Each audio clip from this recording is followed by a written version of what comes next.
Maganda ang kuha. Okay, ito na eh. Pinay afternoon.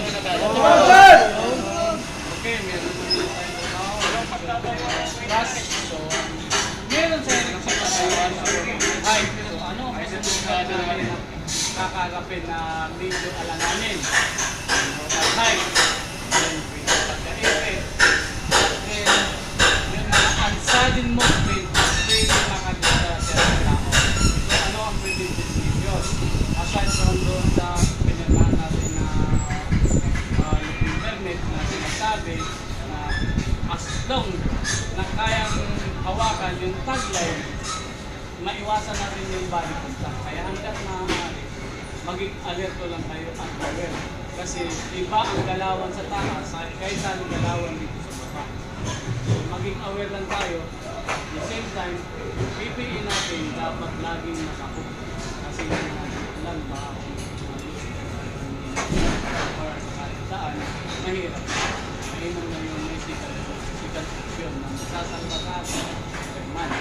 Kasi sabi nga nila, sinabi ko kanina umaga, hindi kayang tawagin si Superman o si Batman para iligtas kayo. Pero yung PPE na yan, kaya kayong isaltan o i-minimize. Dahil hindi yan tayo. Okay.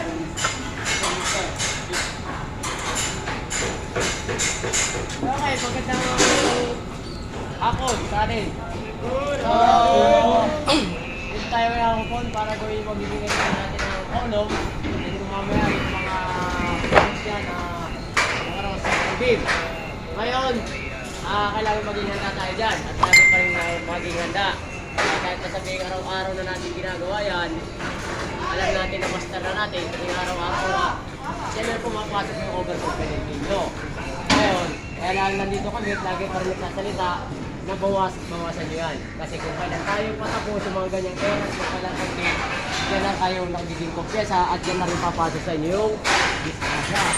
Ibig sabihin, lang sa taas, sigurado muna ang sarili.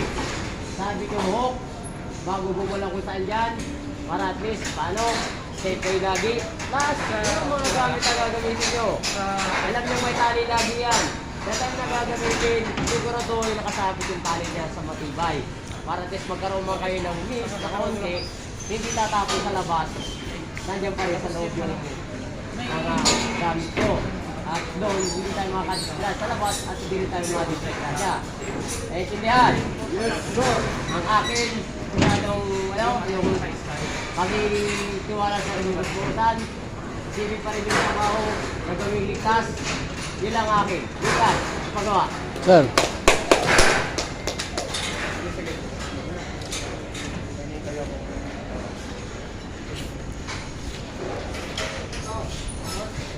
Sir. Ayun, safety.